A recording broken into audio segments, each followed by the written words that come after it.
La crisis mundial a causa del cierre de las economías ha dejado ver la vulnerabilidad de millones de personas. Muchos dependían de su trabajo y ahora su bienestar está en manos de los gobiernos. Con este panorama se viene retomando el concepto de una renta básica universal, que es esencialmente que el Estado paga directamente a todos los ciudadanos del país una renta mensual, independientemente si está empleado o desempleado, si es pobre o no. En teoría, toda persona mayor de 18 años recibiría este ingreso, con el objetivo de cubrir necesidades básicas y disminuir las desigualdades socioeconómicas.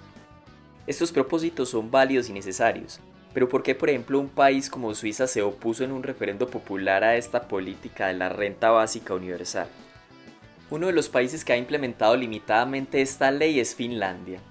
El país hizo una prueba piloto otorgando una renta básica mensual de 560 euros al mes a 2.000 personas, pero el proyecto se canceló unos años después, al parecer por no haber dado los resultados esperados. Otro de los casos y el más largo hasta el momento ha sido el del estado de Alaska en Estados Unidos. Este proyecto nació en 1982. Se trata de un fondo proveniente de los ingresos petroleros y al final de cada año se desembolsa una parte a cada habitante de Alaska, indiferentemente de su situación laboral y económica. Pero a pesar de ser el caso más parecido a una renta básica, no es como tal un ingreso estable y garantizado. Es variable porque depende de los cambios en los precios del petróleo. Entonces no se podría considerar un ejemplo fiel a seguir del concepto, aunque se debe tener en cuenta en el futuro. Es importante aclarar que la renta básica universal es diferente al ingreso mínimo vital. Este último está dirigido a grupos específicos de la sociedad, por lo general a personas con ingresos bajos, condiciones de vida precarias o desempleadas. Por el contrario, la renta básica universal es, como su nombre lo indica, universal, es decir, todos por ley la recibirían. Y aquí es donde viene una de las críticas por parte de los opositores de este concepto, y es que al ser para todos la recibiría gente que no la necesita, incluso millonarios. Otra de las posibles consecuencias negativas es que muchas personas no se verían incentivadas a trabajar, y los que sí trabajan dirían, ¿por qué tengo que pagar por alguien que pudiendo trabajar vive a expensas del Estado y de quienes sí producimos?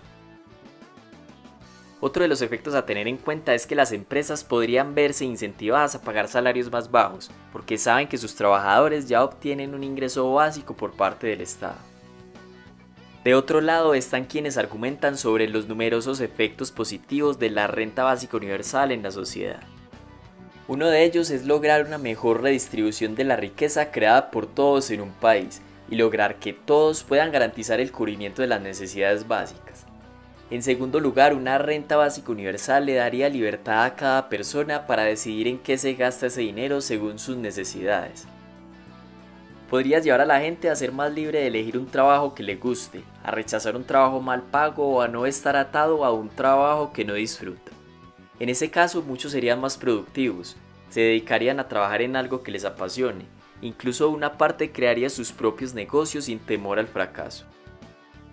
Disminuiría la burocracia, ya que no se necesitaría tanto personal para administrar el dinero del Estado, sino que cada individuo lo administraría según sus preferencias.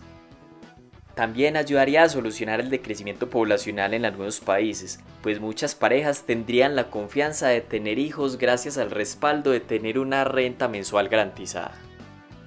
En fin, todo parece cuadrar, seríamos más productivos, lo que se traduce en mayor crecimiento económico. La calidad de vida mejoraría notablemente.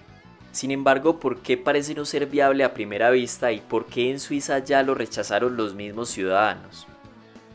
Fundamentalmente porque no es claro de dónde saldría ese dinero o quién la financiaría. Margaret Thatcher decía, no existe tal cosa como el dinero público, solo existe el dinero de los contribuyentes.